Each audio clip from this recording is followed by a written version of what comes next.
The first thing I heard that morning wasn't the birds or the wind. It was a woman's voice, sharp enough to slice through the still air. "Open this gate now." I froze mid-sip, coffee mug steaming in my hand, my eyes narrowing at the sight by my fence. She was standing there like she owned not just the road, but my bloodline, my breakfast, and every memory carved into this land. And she waved a piece of paper like it was the Declaration of Independence. A fine $3,000 flashed in the sunlight like a trophy. For a moment, I just stared, the way you stare at a rattlesnake in tall grass, not sure if it's about to strike or slither away.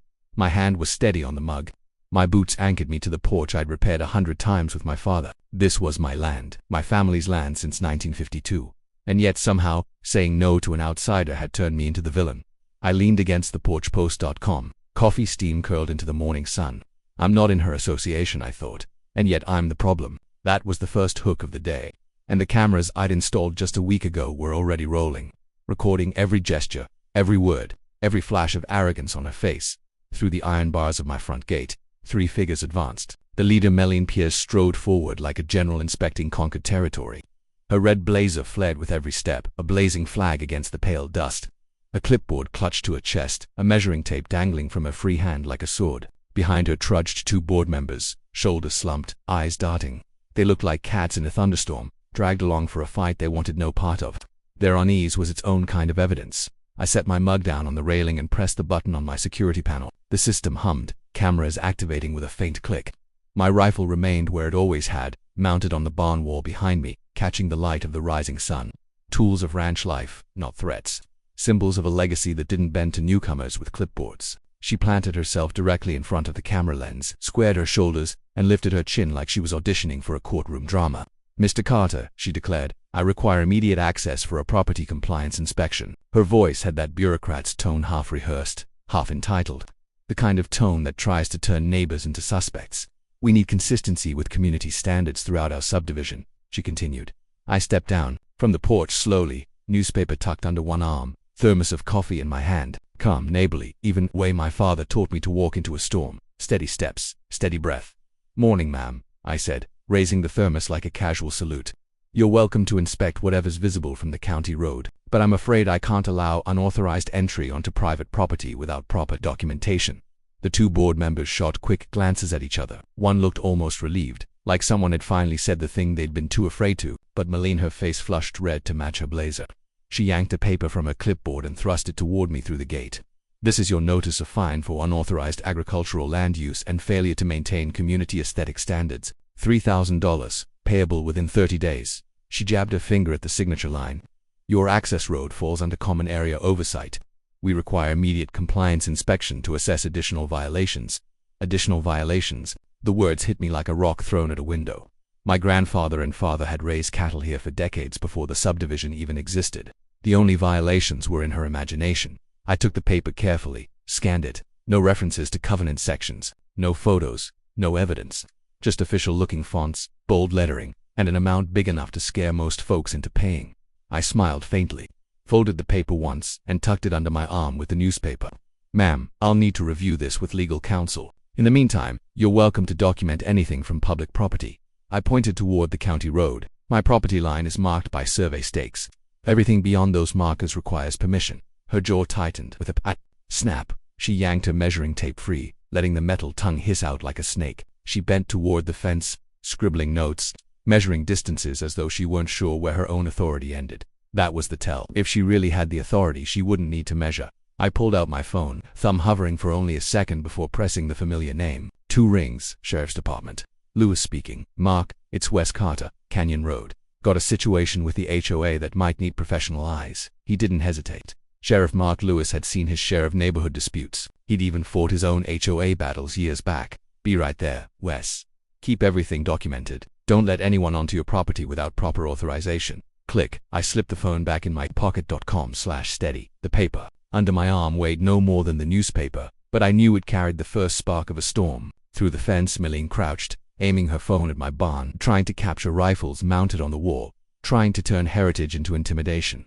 I raised my voice, conversational, neighborly. "Sheriff's on his way. He'll provide guidance on property rights." The tape measure slipped from her hand. For the first time, her mask cracked. The 2 board members shuffled backward, eyes down, as though they wanted to melt into the dirt. 15 minutes later, The crunch of tires on gravel announced the arrival of authority. A county sheriff's cruiser pulled up beside the group. Mark Lewis stepped out, tall and steady, uniform crisp, notepad ready. 20 years of experience radiated from him like armor. He greeted me with a nod, then turned to Melline. "Ma'am, what exactly are you attempting to inspect this morning?" She launched into her speech, rattling off community standards and aesthetic requirements. Her words filled the air like smoke, but Mark didn't flinch. He wrote, he listened, he waited. When she finished, he held out his hand. "May I see the fine notice and supporting documentation?" She passed it over. His eyes flicked across the page, his brow tightening. "Ma'am, this lacks proper authorization signatures. No covenant section references. HOAs can enforce real violations, but they cannot demand entry without owner consent or court order." He gestured to the survey stakes, bright against the soil. "These markers indicate clear boundaries. Everything beyond is private land." Her confident posture slumped, just slightly. Then Mark's radio crackled. "Unit 12, reports of survey markers disturbed at your location. Possible tampering in progress." Silence dropped heavy between us. Mark's eyes sharpened. He looked at the freshly measured posts, at the tape dangling from Mellin's hand. "At the disturbed soil, ma'am," he asked, voice now firm. "Have you or anyone in your group moved survey markers this morning?" The question hung in the air like thunder. Her face drained of color. The board members stepped back, putting distance between themselves and her red blazer. And that's when I knew the fight at the gate was just the beginning. The air around that gate had turned heavier than the dust itself. Sheriff Lewis's question, simple, direct, hung there like a loaded rifle waiting to fire. "Did you disturb those survey markers?" Mellin's lips pressed thin, clipboard shaking against her chest. For the first time, her voice betrayed her. "I was simply confirming measurements." Lewis scribbled something in his notepad. Slow and deliberate, the way a judge bangs a gavel. The board members shuffled uneasily, one tugging at his collar, the other glancing back at the road like he wished he'd parked closer to his escape. I stayed silent, steady as the oak tree behind me. Sometimes silence says more than words ever could. 15 minutes later, the sheriff wrapped up his notes. "Ma'am, this incident will be documented, Mr. Carter.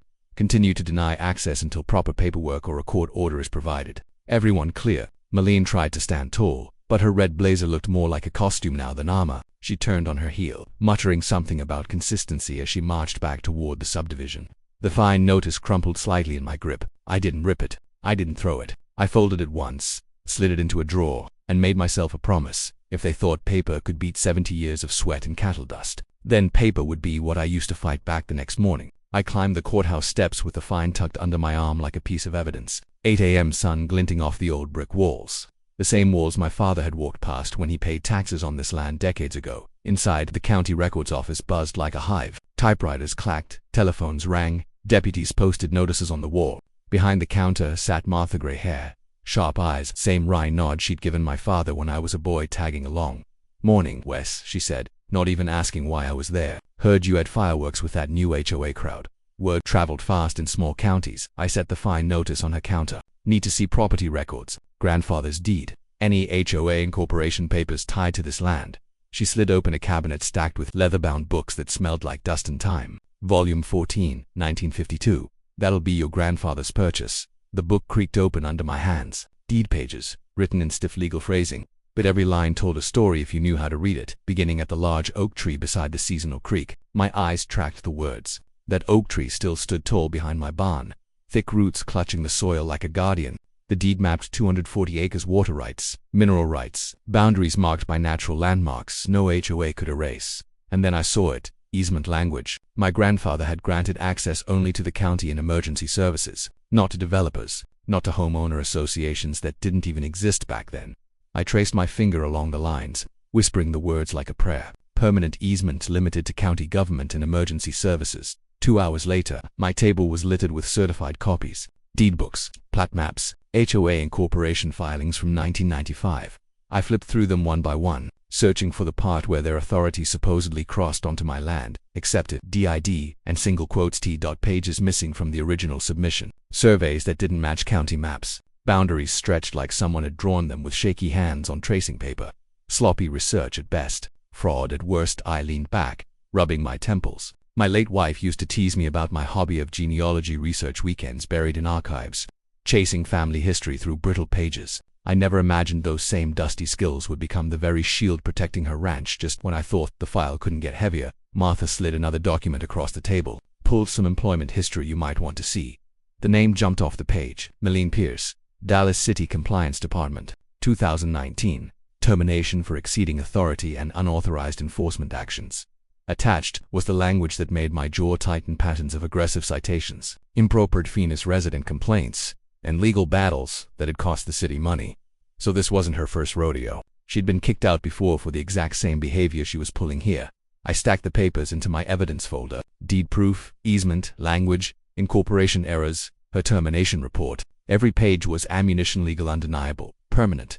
Back at the ranch, the afternoon sun slanted across my kitchen table, turning my evidence pile into a glowing altar of proof. Each page told the same story. My family's rights were older, stronger, untouchable. But proof doesn't matter until it's tested. And something told me the test was coming soon. I poured myself another coffee, stared out the window at the oak tree, and whispered the words I'd read 100 times that morning. Beginning at the large oak tree beside the seasonal creek, that tree wasn't just wood and leaves. It was an anchor, rooting me deeper than any HOA could dig. The phone buzzed, snapping me back. A text from an unknown number. Board meeting tomorrow night. Vote to remove someone's been keeping records. I stared at the screen, coffee cooling in my hand. Who sent it? A neighbor. A board member too scared to show their face. Whatever the source, it meant one thing: cracks were forming inside the enemy's walls, and the real fight hadn't even begun. The morning after that anonymous text, I woke before dawn, coffee in one hand, phone in the other. I dialed a number I'd written down years ago but never thought I'd use. Jim. It's Wes Carter, Canyon Road. Need a full boundary survey. GPS. Might be heading to court. The licensed surveyor chuckled on the other end. Haven't had a call from you since that fencing job back in '09. I'll be there this afternoon. Wes. Bring patience, my gear takes time. By 3 o'clock, his truck rattled up my driveway. Bed stacked with what looked like space-age equipment. Laser levels, GPS receivers, scanners for buried markers. A laptop humming with satellite connections. He clapped my hand firmly. Let's see if your grandfather's oak still stands where the papers say it does. We started at the tree. Its roots were thick as boulders, its branches spreading wide like a crown. Jim set up his tripod, the laser beam sweeping silently across the field. Minutes later, he checked his readout and grinned. Dead on. Whoever wrote that deed in '52 knew what they were doing. This tree is going to outlast us all. We circled the property, scanning every line. Buried under decades of soil, Jim's metal detector pinged. He knelt, scraped dirt, and pulled out rusted iron: a stake, stamped with the county engineer's initials. Official marker, he said, brushing the rust with reverence. No HOA argument can erase this. By 5 o'clock the news hit like a thunderclap. Jim straightened from his laptop, face serious. Wes, your HOA neighbors have a problem. Their community entrance decorative pillars, mailbox cluster, landscape lighting. It's sitting square on 1.2 acres of your land. I blinked. You're sure? He rotated the laptop, GPS coordinates glowing. Positive. Been collecting rent for 8 years without paying you a dime. Fair market value. About 70 grand in back rent. The mailbox cluster I'd driven past 1,000 times was mine. As we stood staring at the glowing laptop, a woman approached from the subdivision side. Mid-40s, sharp features, folder clutched under her arm. I recognized her face from neighborhood gatherings, but we'd never spoken. Mr. Carter, I hope you don't mind me interrupting. I'm Rebecca Shaw, CPA on Elm Street. Her tone wasn't gossip, it was conviction. She held out a thick folder. I've been tracking financial irregularities for 6 months. Melane's been signing off on expenditures. She doesn't have the authority to. That entrance project, $47,000. No record of board approval. Jim whistled low. So they built on land they didn't own, with money they weren't authorized to spend. Rebecca nodded grimly. And someone on the board has been quietly keeping their own file. Tom Wilson. He's afraid to speak up, but I think he has receipts. I flipped through her folder. Bank statements, invoices, payment approvals, signed by Melene alone. Each page screamed abuse of power. The cracks were widening, and the storm was gathering speed. That night, the ranch lay quiet under a thin moon. I was dozing when the ping of my phone jolted me upright. Motion alert. I tapped the screen. The feed from my infrared cameras lit up. A figure with a flashlight moved along my fence line, stopping at each survey stake Jim had reset just hours before. My gut clenched. On the monitor, I watched the figure crouch, yank a stake from the ground, and toss it into the drainage ditch. Then another, and another. The red glow from the infrared lens painted the figure's blazer a familiar shade. Crimson. Melene. I called Sheriff Lewis instantly. Mark, they're tampering with survey markers. Got it on camera. Time-stamped high def.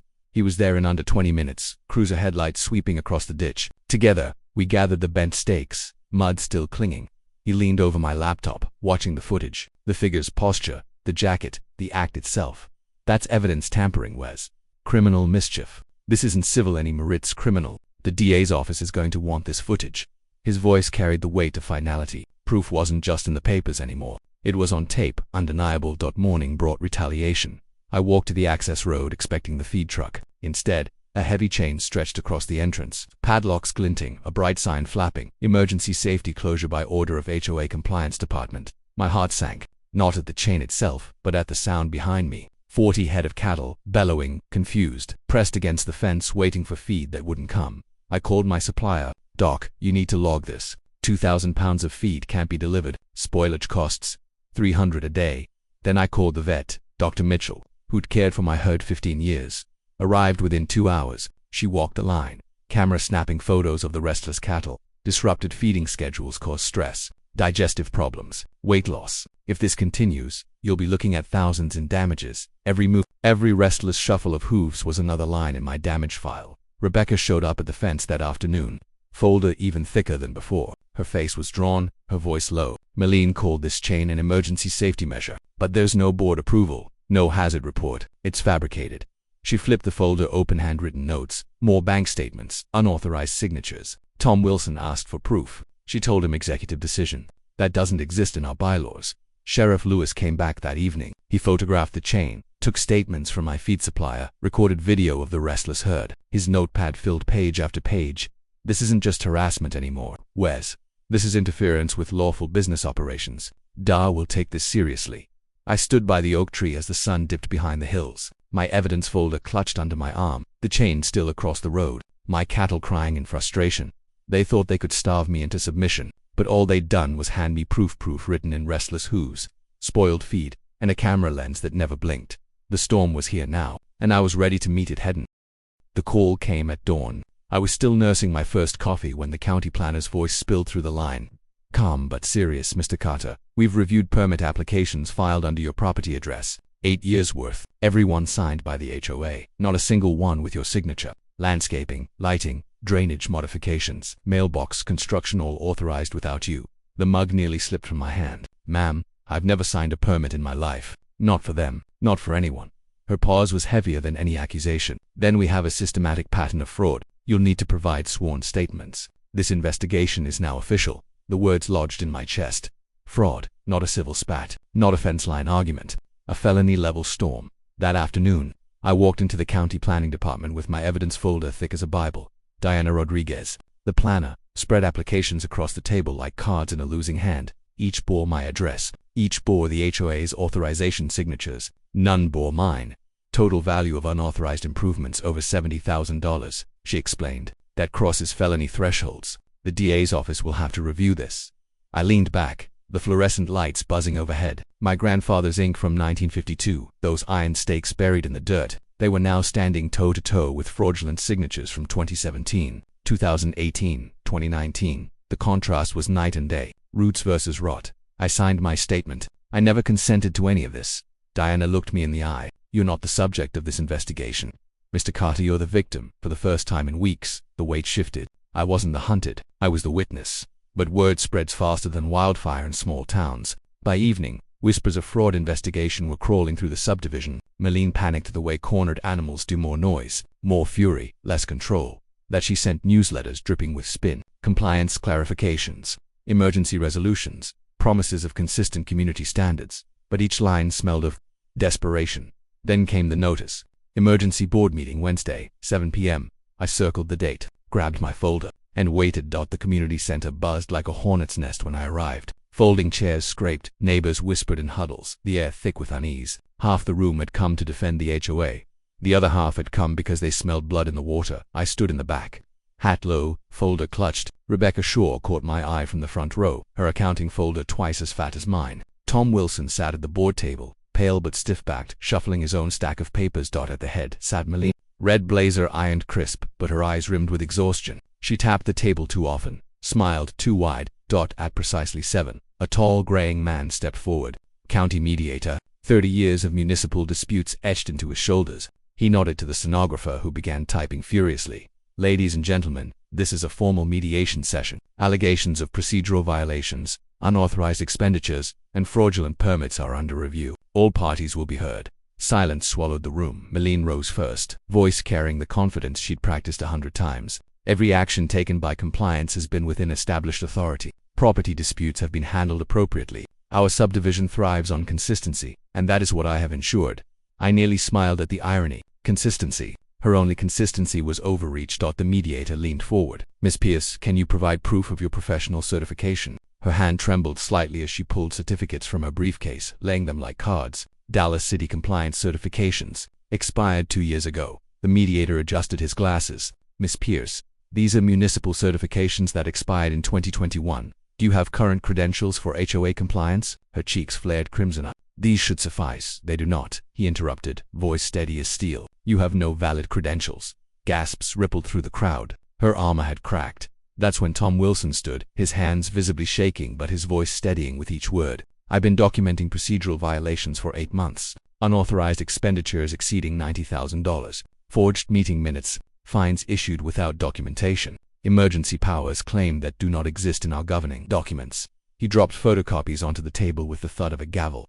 Receipts, altered minutes, bank transfers. Every page was a nail in her coffin. Mrs. Patterson rose from the audience, voice quivering with pent-up anger. I was fined $2,000 over flower colors. Never saw documentation. Never saw a vote. The Johnson family followed. We had to remove our children's playground equipment. She called it a violation. No evidence. No appeal. An elderly man from Oak Street added. She threatened to bulldoze my deck. County had already approved the permit. Each testimony was a brick pulled from the foundation of her power. The cracks widened until the whole wall began to crumble. Rebecca Shaw stepped forward next, her accounting folder opening like a surgeon's kit.com. Precise surgical, Mr. Mediator. My analysis reveals unauthorized expenditures totaling $90,000 in 18 months, signed solely by Miss Pierce without board approval. Invoices altered. Budgets modified post, expenditures exceeding individual authority limits. She laid down bank statements, receipts, and authorizations, each marked with glaring red annotations. Neighbors leaned forward, murmurs turning into outrage.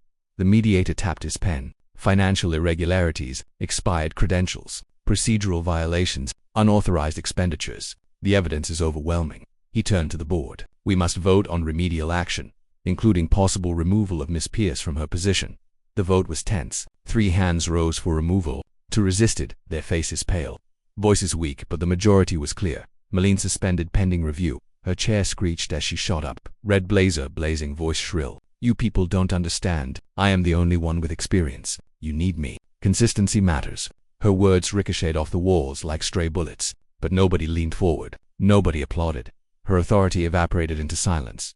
I slipped out quietly, my folder still heavy but my chest lighter. In the parking lot, the night air was cool, the stars sharp. I thought I'd made it clear of her, but there she was, waiting by my truck. Gone was the sharp posture, the crisp smile. She looked human, smaller. Mr. Carter, she said, voice breaking. There are things about this property dispute you don't understand. Can we meet tomorrow? Privately. I need to show you something. Her request hung in the dark like a riddle. After everything, tampering, fines, fraud, she wanted a private meeting. I didn't answer right away. The gravel crunched under my boots as I walked past her, every instinct screaming trap.